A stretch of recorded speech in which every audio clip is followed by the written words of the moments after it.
रो सभी हमरा के जाना तनी कि भोजपुरिया माटी न्यूज चैनल के चेयरमैन है और भोजपुरी में कुछ मीडिया वाला लोग हम बताओ तनी वाकई में हकीकत का बा कि ऐसा छवि भोजपुरी में सबसे बड़ा हम तो कहें कि श्रोता गलती बा।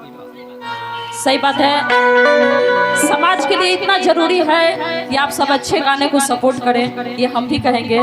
चाहे हम गाएं चाहे कोई भी गाए, अगर बुरा गाना हो तो उसको सपोर्ट ना करें, ना सुने, अच्छे गाने को सपोर्ट करें। मेरे भाई हैं, एक मिनट आ जाइए, अभी मैं बुलवा दे रहा हूँ। और दो शब्द मेरे बारे में भैया कुछ बोलेंगे, पता नहीं अब हमरो डर लगा तो अंदर से कि हम कहीं बुराई कहीं हम मीडिया वाला भाई लोग के कहीं कुछ हमरे पनानु टिप्पणी को सब पहले बोल ले रहे डर बा। बहुत बहुत धन्यवाद। और ये नगरा बाजार के महावीरी झंडा के तमाम श्रोता बंधु और आए हुए हमारे नगरा बाजार के सभी जनता को और इस महावीरी पूजा की तरफ से हार्दिक अभिनंदन प्रणाम बा।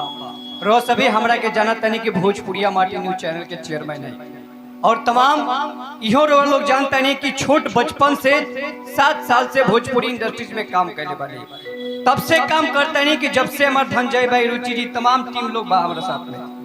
और भोजपुरी में कुछ मीडिया वाला लोग हम बताओ तनी वाकई में हकीकत का बा कि ऐसा छवि भोजपुरी में सबसे बड़ा हम तो कहें कि श्रोता गलती बा। इसमें कि जो है जो जागरण होता ला ते जो 20 आदमी रहा, लेकिन बगले बाजार में रागरम होता रहा जो 10,000 बार 10,000 बार। ऐसे कि सारा वीडियोस फोटो हम जाके कवरेज को क्यों नहीं है अकाले डाले कि होने पब्लिक के दोस्त बा कि भाई कलाकार दोस्त बा। बात समझे तनी लोग नु, जनता ही सेवक है और जनता ही जजमेंट है, जनता ही नेता है। अगर इस भाई को, हमारे धनंजय भाई को 10 लोग प्यार दिए हैं तो माता रानी के दरबार में आकर प्यार दिए हैं, भले वो फरुआ के दरबार में नहीं गए हैं। बात आप समझ रहे हैं कि ये महावीरी झंडा है और यहाँ पे बजरंगबली का आश्रम है, जागरण का कार्यक्रम है। तमाम दर्शक 10 ही लोग आए थे, लेकिन भक्ति के लिए आए थे, भक्ति भजन के लिए आए थे, भरुआ भजन के लिए नहीं आए थे। गलत बोले तो बोलिए, तनी जोर से ताली हो जाए।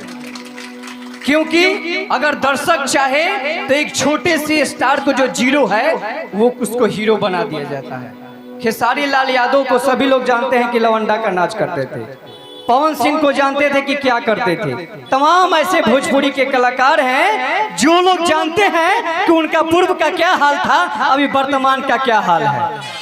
मैं कहना चाहता हूं सभी कलाकारों से और राइटरों से और प्रोड्यूसरों से और हमारे यूट्यूबर भाइयों से मैं निवेदन करूंगा, अगर मीडिया वाले भाई से एक बार निवेदन करते हैं, वाकई में अगर कलाकार को सपोर्ट करना है, अगर वाकई में अगर कलाकार को सपोर्ट करना है तो अश्लील शब्द नहीं होता है, अश्लील फीलिंग होता है। दिमाग का बत्ती जलाओ। जो हमारे चंदन चंचल जी जो गीत गाए हैं, रात भर ढील ध हऊ वाला फील ध, तमाम ही गीत बा। और बाद चटे वाला आपको बताते हैं वो वाकई में जो राइटर लिखा है उसका फील क्या है, मतलब क्या है।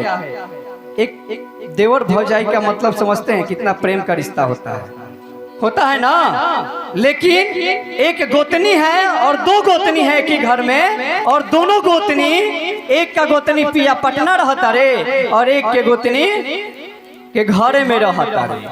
तो वो गोतनी की इतनी प्रेम मोहब्बत है कि जब भी वो देखती है कि बाप रे बाप इतना छनकल बा कि देवर जब होता तो अपना पत्नी के पाजा में पकड़ के, तो भाई के ना प्यार करेला, अपन पत्नी बा तो के ना प्यार करेला। लेकिन एकरा के गलत अर्थ लगावल बा, गलत शब्द के मीनिंग बा, गलत भावना बा। तमाम रौरा लोग देख ले के फूक राजा जी, तमाम कल्लू जी के एक और गाना ही रहे कि हम तो ढोढ़ी मुदल रहनी पियरी माटी से देवर मुआ न खोदे काटी से।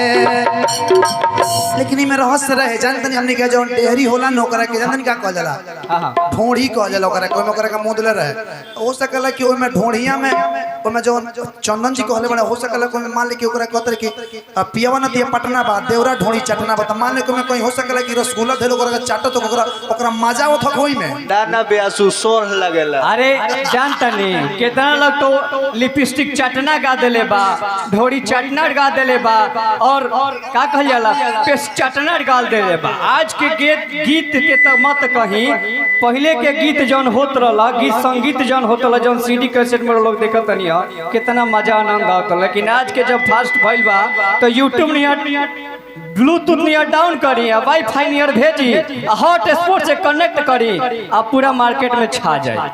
ए मारा सुनी ना जब कैस्ट्रोल जमाना रहे नो ओ बरा को गीत बजे हां कवन कि बहिया में कसी के सैया हां हां कबो चीत कबो पट सैया मारे साटा सो काले हम रहुए के कह दे कि देखिए मीडिया वाले भाई देखिए माटी अपने माटी एगो बात जान ली, पहले हम उहे रहनी जोन आज जोन नहीं की, लेकिन आज उहे बनी अपन कलाकार भाई खातिर। अगर कोई कलाकार के अगर गलत कही तो ओकरा खातिर हमार जवाब के रही कि पहले खुद सुधर तब दूसरा के सुधार, और अपन घर के नारी झाँक के देख, आ दूसरा के बाजार के नारी के फेर में मत रह, ना तो मुँह थुराई आ तुहो थुरैब, अगर गड़बड़ बतियब तो बेटा कोहबर में जइब। बात समझे ना।